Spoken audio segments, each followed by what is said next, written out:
In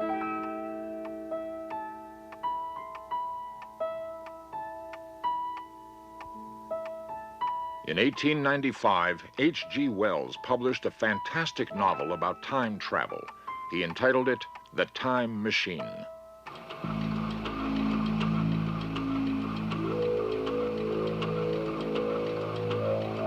The book ushered in a fanciful era of imaginary trips to awe-inspiring events of history.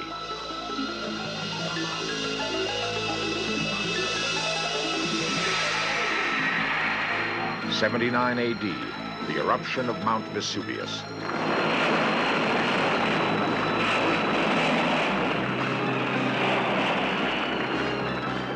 '26 A.D., the resurrection of Christ.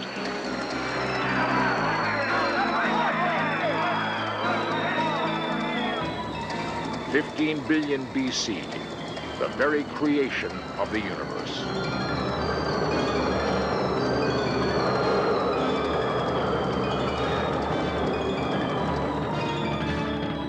Today, science is reshaping our concept of the cosmos. Are we at last ready to journey to the stars and conquer the barriers of time and space travel?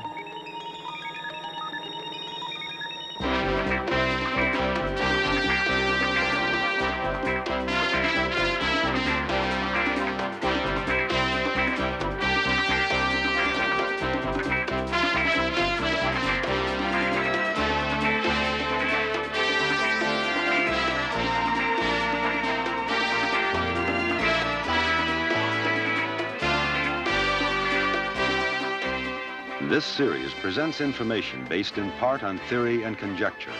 The producer's purpose is to suggest some possible explanations, but not necessarily the only ones, to the mysteries we will examine.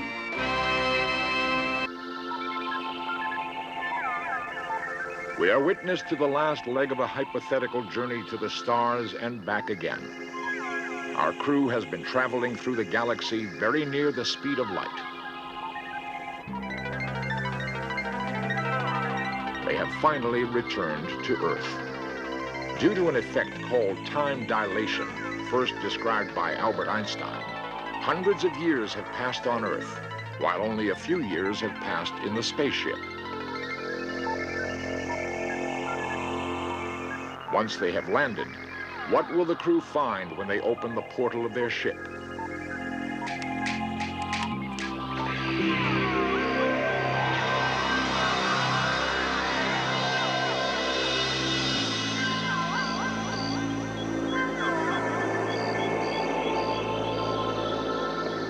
Will Earth have reached undreamed heights of technology or seared itself back into Stone Age emptiness? It is easy to conceive of the astronauts' journey through space. It is harder to comprehend their travel through time. How far-fetched is the idea of actually traveling through time? Today, we accept the concept of distant space travel because we have journeyed to the moon and back. Now, scientists are preparing for a world where both time and space travel are inseparably linked. Status check. Command on internal? Affirmative. One expert on the subject of time and space is William Kaufman, author, lecturer, and adjunct professor in the Department of Physics at San Diego State University. We all live in space and time. We're all familiar with the three dimensions of space, forward and back, left and right, up and down. And time is what clocks measure. As the clock ticks on, it's measuring time. And of course, as we go from the cradle to the grave, you're also moving through time. It's kind of like looking up at the stars. When you look up at the stars during the night, you see stars scattered across the sky. If you think about what you're seeing, if you look at a star that's 10 light years away, you're really seeing how that star looked 10 years ago because it took the light 10 years to get to you. And therefore, to me, one of the great lessons of the nighttime sky is that as we are looking out into space, we're also looking backwards in time, that we must incorporate time on an equal footing with our three dimensions of space and talk about something that we call space-time, one of the things that was given to us by Albert Einstein. Albert Einstein changed all conventional thinking in physics when he published his famous theory of relativity in 1905. E is equal mc squared, in which energy is put equal to mass multiplied with the square of the velocity of light, showed that very small amount of mass may be converted into a very large amount of energy. Albert Einstein approached all of reality with a deep personal conviction, almost a religious belief, that if we're doing anything right in science, if we're discovering anything of any real value, then the way we write down our discoveries, the way we write down our equations, should not depend on things like the color of your skin or your religion or how fast you happen to be moving, whether you're sitting here on the Earth or zooming through the solar system at 3/4 the speed of light. And all Einstein did in 1905 was take everything we knew about electricity and magnetism and rewrite it in a form such that it would be the same for everyone. For an example, suppose you have a rocket ship moving through the solar system at 3/4 of the speed of light. In order for you on Earth and your colleague in that spaceship to have a complete, coherent, rational understanding of how things work, you have to say his rulers are shrinking. You have to say that the very mass of his spaceship is behaving as though it's much more massive than it normally is. You have to say his clocks are ticking more slowly than normal. Not only do the clocks tick more slowly, but every process proceeds more slowly, like the rate at which a man's beard grows, or the rate at which your heart beats, or even the rate at which you age. One of the results of all of this is that you can't travel faster than the speed of light. And the reason why this is so is if you think about moving out in a rocket ship, say a rocket ship even with an infinite supply of fuel, as that rocket ship goes faster and faster and faster, its clocks slow down. And as a result, it burns that fuel more and more slowly. And the slowing down of time is so powerful that at the speed of light, clocks stop, time stops. And as a result, you never are able to burn that final drop of fuel, that final precious drop of fuel that would put you over the speed of light. While Albert Einstein was exploring many of the hypothetical and mathematical aspects of space and time, people in the United States and in Germany were actually building machines to take us up off of the surface of the Earth. Early experiments in rocketry appear almost comic compared to today's accomplishments in space. But improvements in rocket design came rapidly, especially in America under Robert Goddard, and in Germany with the work of Wernher von Braun. By 1932, von Braun had taken charge of Germany's rocket program and had begun the tests that would lead to the infamous V-2 missiles. During World War II, Adolf Hitler used the V-2 rocket as a weapon of terror against the civilian population of London.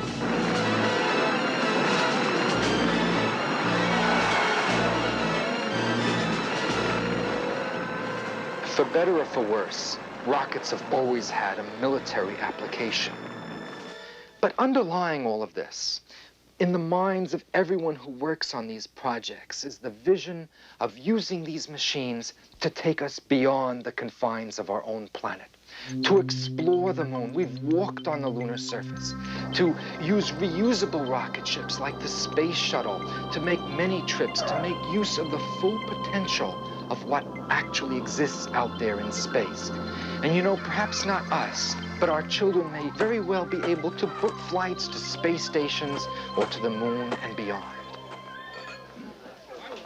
One group that hopes to be among the first to utilize the space shuttle when it opens up to civilians calls itself Oasis.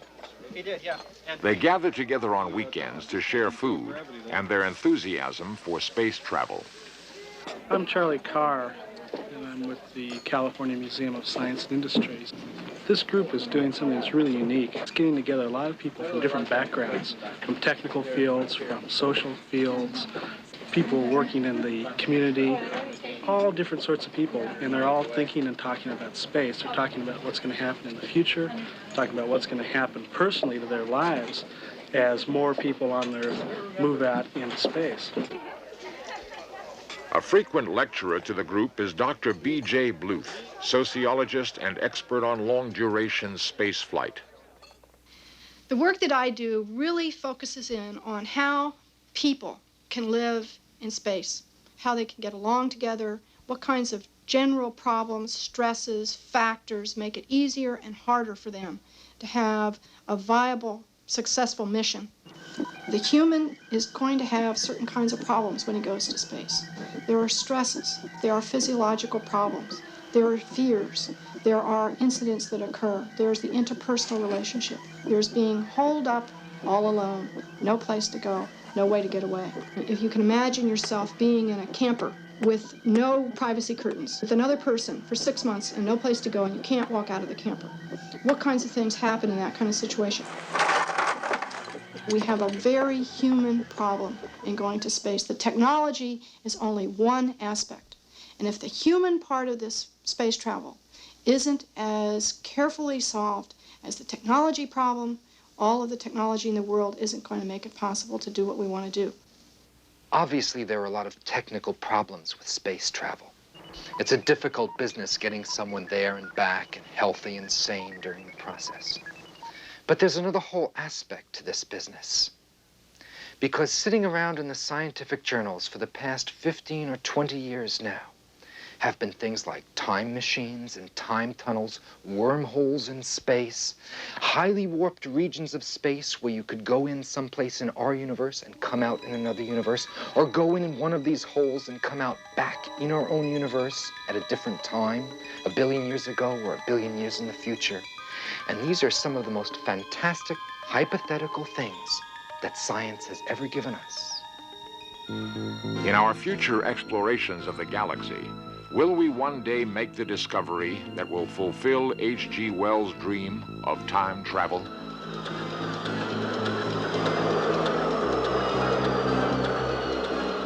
Will we find the mechanism to travel backwards and forwards through time?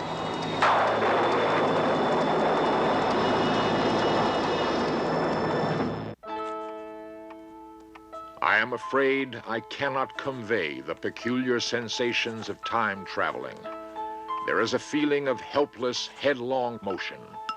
As I put on pace, night followed day like the flapping of a black wing. So wrote H.G. Wells in 1895 in his incredible novel, The Time Machine. Wells described a machine of brass, ebony, ivory, and translucent glimmering quartz. It was designed to take man on a journey through time.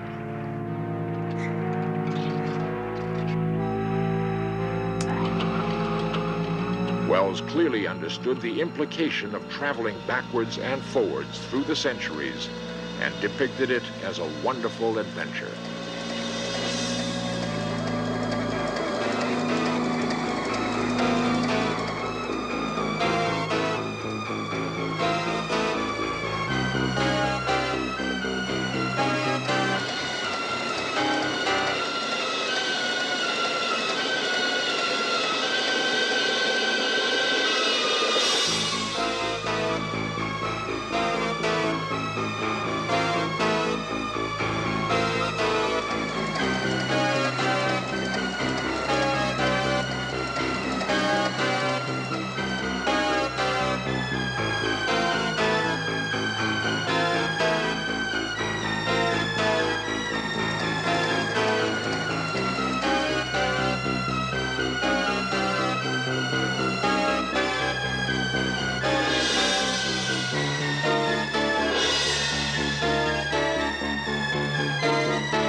In an effort to accurately predict the future, H.G. Wells strove to utilize the latest scientific theories of his day.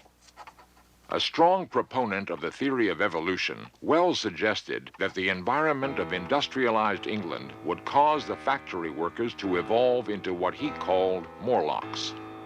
The Morlocks were pale, pink-eyed, carnivorous creatures who inhabited underground caverns of complex machinery.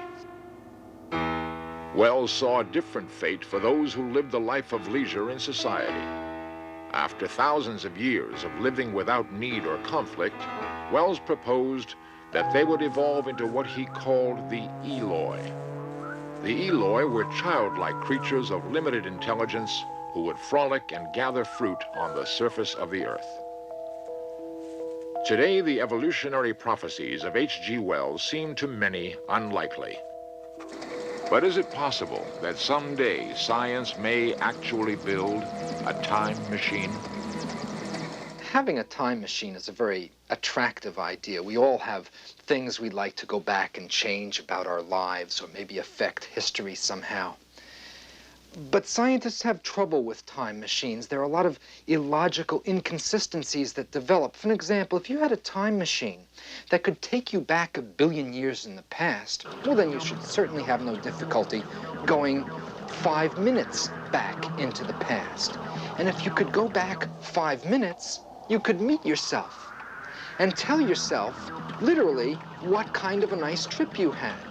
And then both of you could do the same thing. And then all 4 of you could do it. And then all 8 of you could do it. In other words, there's an inherent inconsistency that suddenly comes up. If you could travel back into the past, then reality must be irrational. There must be a very irrational part to how the universe works. And we don't see this going on around us. And for this reason, when scientists find time machines popping up in their calculations, a lot of flags go up and they begin suspecting that they've done something wrong. If there is any chance of a time travel mechanism existing, it will probably be found in distant space. Some scientists believe that when a giant red star explodes, the remaining core may collapse down to an incredibly dense ball of matter called a black hole. The gravitational field around a black hole is so intense that not even light can escape it. The full description of how black holes work also include white holes. The full description actually is a set of black holes and white holes back to back. What's a black hole for one universe where things fall in is a white hole in the next universe where stuff gushes out. But the interesting thing in all of these pictures where you have a black hole, white hole situation is that if you take into account the effects of rotation on the black hole, the entire structure inside the black hole change. In particular, one of the things to come out of this, theoretically, is that you could possibly use this black hole as a portal, as a time tunnel from our universe to some future universe, or perhaps even some past universe. Such a journey into a black hole would be fraught with dangers.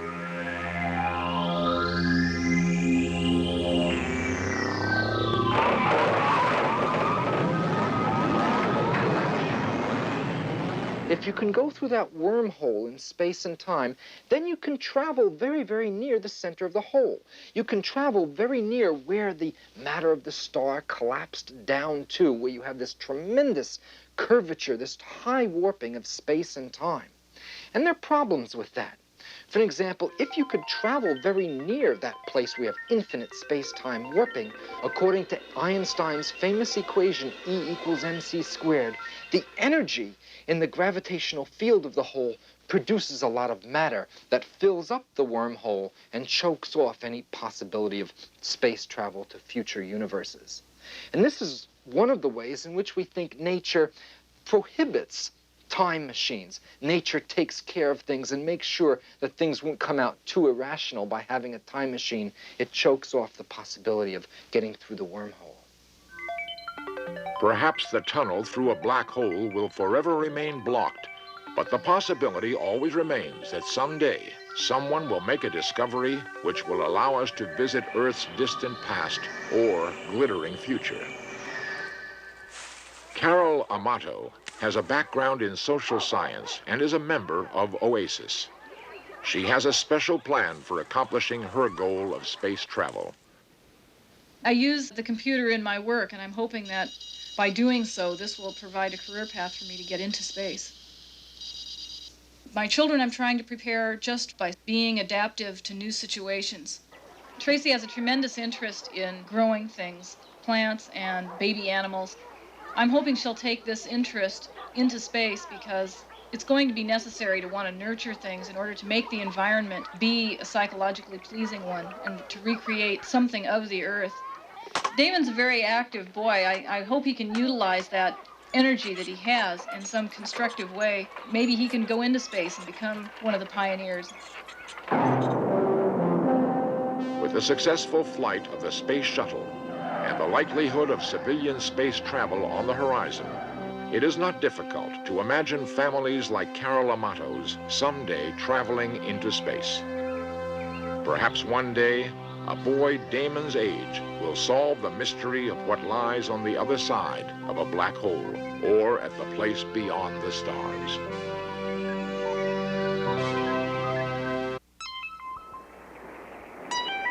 What are the limitations of the galaxy?